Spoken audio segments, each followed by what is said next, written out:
രാജ്യത്ത് B J പിക്ക് കനത്ത പരാജയം ഏറ്റുവാങ്ങിയിരിക്കുന്നു. ബീഹാറിലെ ബി ജെ പി ശക്തി കേന്ദ്രത്തിൽ ചരിത്ര വിജയം കുറിച്ചിരിക്കുന്നു ജൻസുരാജ് പാർട്ടി അധ്യക്ഷൻ പ്രശാന്ത് കിഷോർ. എന്തുകൊണ്ടാണ് ബി ജെ പി കനത്ത പരാജയം ഈ നിയമസഭാ തെരഞ്ഞെടുപ്പിൽ ഏറ്റുവാങ്ങിയത്? എന്തുകൊണ്ട് രാജ്യം ഈ വിഷയം ഇപ്പോൾ വലിയ ചർച്ചാ കാര്യമാക്കിയിരിക്കുന്നു എന്നുള്ളതാണ്. ബി ജെ പി പരാജയമറിയാത്ത മണ്ഡലമായിരുന്നു ബങ്കിപ്പൂർ.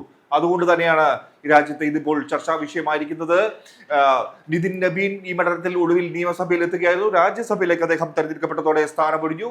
തെരഞ്ഞെടുപ്പ് തന്ത്രജ്ഞനായ പ്രശാന്ത് കിഷോറിന്റെ വിജയം ബി ജെ പി ക്യാമ്പുകളെ അക്ഷരാർത്ഥത്തിൽ ഞെട്ടിച്ചിരിക്കുകയാണ്. നമുക്ക് നോക്കാം എന്താണ് സംഭവിച്ചതെന്ന്. 8 മാസത്തിനുള്ളിൽ എന്താണ് മാറിയത്? എന്തുകൊണ്ട് ബി ജെ പി കനത്ത പരാജയത്തിലേക്ക് നീങ്ങി? ബങ്കിപ്പൂരിൽ ബി ജെ പിയെ തോൽപ്പിച്ചത് എങ്ങനെയാണ്? പ്രശാന്ത് കിഷോർ വിജയിച്ചതിന് പിന്നിലെ 5 പ്രധാന കാരണങ്ങളാണ് നമ്മൾ പരിശോധിക്കുന്നത്. നോക്കാം. ബീഹാറിലെ ബങ്കിപ്പൂർ നിയമസഭാ ഉപതെരഞ്ഞെടുപ്പിൽ ബി ജെ പിക്ക് കനത്ത തിരിച്ചടി നൽകിയിരിക്കുന്നു ജൻസ്വരാജ് പാർട്ടി അധ്യക്ഷൻ പ്രശാന്ത് കിഷോർ. അദ്ദേഹം 2025 നവംബർ നിയമസഭാ തെരഞ്ഞെടുപ്പിൽ ഏകദേശം 52,000 വോട്ടിന്റെ ഭൂരിപക്ഷത്തിലാണ് ബി ജെ പി ഇവിടെ വിജയിച്ചത്. അതേ മണ്ഡലത്തിലാണ് അദ്ദേഹം വെറും 8 മാസത്തിന് ശേഷം 19,000-ലധികം വോട്ടിന്റെ ഭൂരിപക്ഷത്തിൽ പ്രശാന്ത് കിഷോർ ഇപ്പോൾ വലിയ വിജയം നേടിയിരിക്കുന്നത്. ബി ജെ പിക്ക് കനത്ത തിരിച്ചടി ലഭിച്ചിരിക്കുന്നു. ചരിത്ര വിജയം ആണ് ഇപ്പോൾ പ്രശാന്ത് കിഷോർ ഉണ്ടായിരിക്കുന്നത്. ബി ജെ പിക്ക് ചരിത്ര പരാജയം. 1995 മുതൽ ബി ജെ പിയുടെ കൈവശമുണ്ടായിരുന്ന മണ്ഡലമാണ് ബങ്കിപ്പൂർ. അതുകൊണ്ട് തന്നെ അവരുടെ കുത്തക മണ്ഡലമായിരുന്നു. അതാണ് ഇപ്പോൾ അട്ടിമറിച്ചത്. ബി ജെ പിയുടെ ദേശീയ അധ്യക്ഷനായി ഉയർത്തപ്പെട്ട നിതിൻ നബീൻ ഒഴിഞ്ഞ സീറ്റാണ് ഇത്. ബി ജെ പിക്ക് വലിയ പ്രചാരണമുണ്ടായിട്ടും ഇവിടെ പരാജയം നേരിടുകയായിരുന്നു. നമുക്ക് നോക്കാം ഈ 5 കാരണങ്ങൾ. സമ്രാട് ചൗധരിയുടെ നേതൃത്വത്തിന്റെ ആദ്യ പരീക്ഷയായിരുന്നു ഈ ഉപതെരഞ്ഞെടുപ്പ്. മുഖ്യമന്ത്രി സമ്രാട് ചൗധരിയുടെ നേതൃത്വത്തിന്റെ ജനവിധിയായി തന്നെ മാറി. തീർച്ചയായും തെരഞ്ഞെടുപ്പ് സമയത്തും പ്രചാരണ സമയത്തും ഈ മുഖ്യമന്ത്രിയുടെ വിലയിരുത്തലായി പ്രശാന്ത് കിഷോർ ഈ തെരഞ്ഞെടുപ്പിനെ മാറ്റിയിരുന്നു. അതുകൊണ്ട് തന്നെ മുഖ്യമന്ത്രിക്ക് ഏറ്റ തിരിച്ചടി എന്ന് തന്നെ ഇതിനെ വിലയിരുത്താം. ബി ജെ പി മുഖ്യമന്ത്രിക്ക് ഏറ്റ തിരിച്ചടി. നിതീഷ് കുമാറിന് ശേഷം ബി ജെ പിയുടെ ആദ്യ മുഖ്യമന്ത്രിയായ സമ്രാട് ചൗധരിയുടെ ഭരണത്തിനെതിരെയുള്ള വിലയിരുത്തലായി പ്രശാന്ത് കിഷോർ ഈ പ്രചാരണത്തെ മാറ്റുകയായിരുന്നു. അതിലുള്ള വിജയമാണ് അദ്ദേഹം കണ്ടത്. കാരണം മുഖ്യമന്ത്രിക്കെതിരായ വികാരം, ഭരണവിരുദ്ധ വികാരമൊക്കെ അവിടെ പ്രതിഫലിച്ചു. പ്രചാരണത്തിലുടനീളം സമ്രാട് ചൗധരിയുടെ നേതൃത്വത്തെയും വിശ്വാസത്തെയും ചോദ്യം ചെയ്ത പ്രശാന്ത് കിഷോർ ബി ജെ പിയെ അങ്ങനെ തീർത്തും പ്രതിരോധത്തിലാക്കുകയായിരുന്നു. ഇനി രണ്ടാമത്തെ കാര്യത്തിലേക്ക് വരാം. 30 വർഷത്തെ ഭരണവിരുദ്ധ വികാരം 1995 മുതൽ 30 വർഷത്തിലധികമായുള്ള ഭരണവിരുദ്ധ വികാരം. 95 മുതൽ ബി ജെ പി നിതിൻ നബീന്റെ കുടുംബവും കൈവശം വച്ചിരുന്ന മണ്ഡലമായതിനാൽ ശക്തമായ ആന്റി ഇൻകംബൻസി വികാരം ഇവിടെ രൂപപ്പെട്ടിരുന്നു. ഭരണവിരുദ്ധ വികാരം രൂപപ്പെട്ടിരുന്നു.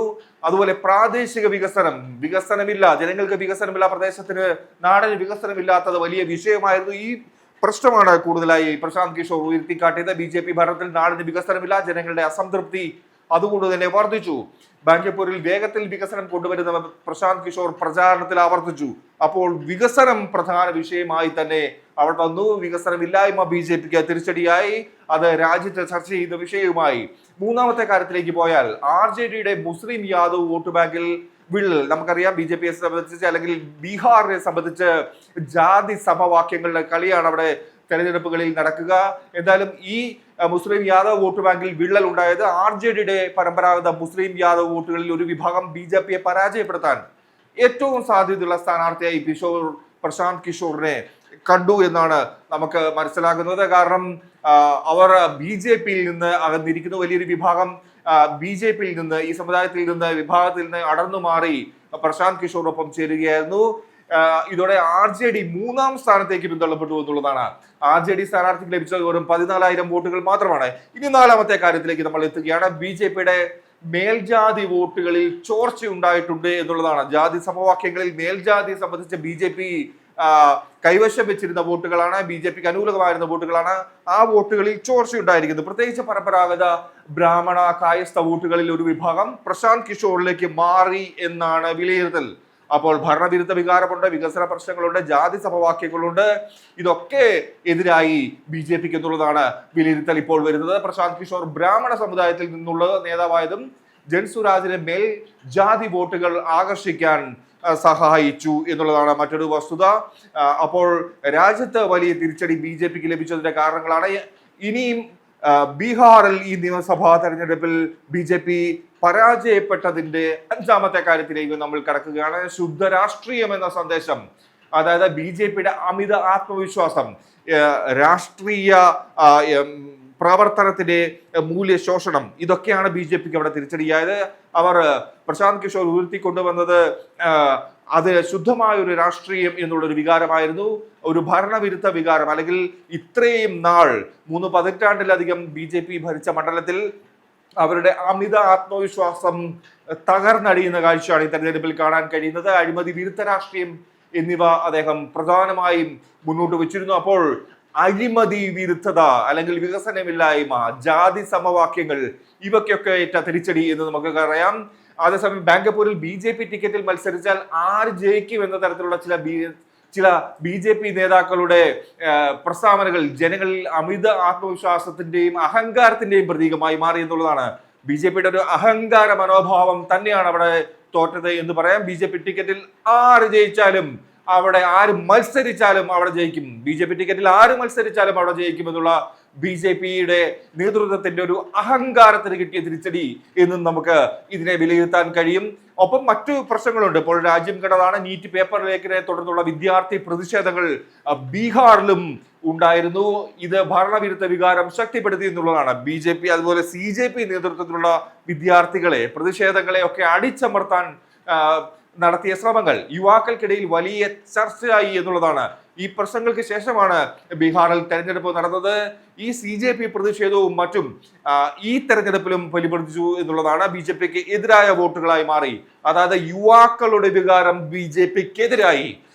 സി ജെ പി പ്രതിഷേധം നിയന്ത്രിക്കാൻ പോലീസ് AK-47 കൈവശം വെച്ച് രംഗത്തിറങ്ങിയ ദൃശ്യങ്ങളും റിപ്പോർട്ടുകളും വലിയ വിവാദത്തിന് വഴിവെച്ചിരുന്നു. ഇത് സർക്കാരിനെതിരെ വിമർശനം ശക്തമാക്കാൻ, യുവജനങ്ങളുടെ വിമർശനം ശക്തമാക്കാൻ, അവരുടെ വികാരം എതിർക്കാൻ സഹായിച്ചു എന്നുള്ളതാണ്. പ്രതിപക്ഷം ഇത് കൃത്യമായി ഉപയോഗിക്കുകയും ചെയ്തു എന്നുള്ളതാണ്. പ്രതിഷേധക്കാരോട് സർക്കാർ സ്വീകരിച്ച സമീപനം യുവാക്കളിൽ അസംതൃപ്തി വർദ്ധിപ്പിച്ചെന്ന രാഷ്ട്രീയവാദം അവിടെ ഉയർത്തപ്പെടുകയും ചെയ്തു. പ്രതിപക്ഷം ആ വികാരം ഉന്നയിക്കുകയും ചെയ്തു, അത് മുന്നോട്ട് വയ്ക്കുകയും ചെയ്തു. അപ്പോൾ നമുക്ക് പരിശോധിക്കാം, രാജ്യത്ത് ബീഹാർ ബെങ്കപ്പൂർ മണ്ഡലത്തിലെ ഈ തെരഞ്ഞെടുപ്പ് വലിയ ചർച്ചാ വിഷയമാകണമെങ്കിൽ, ബി ജെ പിക്ക് കനത്ത തിരിച്ചടി ലഭിക്കണമെങ്കിൽ എന്തൊക്കെയായിരുന്നു അതിന്റെ കാരണം എന്നുള്ളതാണ്. തീർച്ചയായും ഒരു കുത്തക മണ്ഡലം എന്നുള്ള രീതിയിലുള്ള ബി ജെ പിയുടെ പോക്ക്, അതുകൊണ്ട് തന്നെ അഴിമതി, അതുപോലെ ഭരണവിരുദ്ധ വികാരം, ഭരണം ശരിയല്ല, വികസന പ്രവർത്തനങ്ങളില്ല എന്നുള്ള കാര്യം, യുവാക്കളെ പരിഗണിക്കുന്നില്ല, സി ജെ പി പ്രതിഷേധത്തെ അടിച്ചമർത്താൻ സ്വീകരിച്ച സമീപനം, AK-47 വിദ്യാർത്ഥികൾക്ക് നേരെ ഇറങ്ങുകയായിരുന്നു പോലീസ്. അത്തരത്തിൽ വലിയ അഹങ്കാരത്തിന്റെ ഒരു കാഴ്ചയും കാണാൻ കഴിഞ്ഞു. ബി ജെ പി ആരെ അവിടെ നിർത്തിയാലും ജയിക്കും എന്നുള്ള ബി ജെ പിയുടെ അമിത ആത്മവിശ്വാസം, ജാതി സമവാക്യങ്ങൾ, ഇതെല്ലാം ബി ജെ പിക്ക് എതിരായി എന്നുള്ളതാണ്. അതുകൊണ്ട് തന്നെ രാജ്യം ഈ ഒരു നിയമസഭാ തെരഞ്ഞെടുപ്പിനെ ചെറുതായി കാണുന്നില്ല, അവിടുത്തെ മുഖ്യമന്ത്രിക്കെതിരെ ഉള്ള വികാരമായി കാണുന്നു. ബി ജെ പി കേന്ദ്ര നേതൃത്വവും വലിയ ഗൗരവത്തോടെ ഈ വിഷയം ചർച്ച ചെയ്യുകയാണ്. അത്തരത്തിൽ ബി ജെ പി കനത്ത പരാജയം ഏറ്റുവാങ്ങിയിരിക്കുന്ന കാഴ്ചയാണ് ബീഹാറിൽ നിന്ന്, നിയമസഭാ തെരഞ്ഞെടുപ്പിൽ നിന്ന് നമുക്ക് കാണാൻ കഴിയുന്നത്.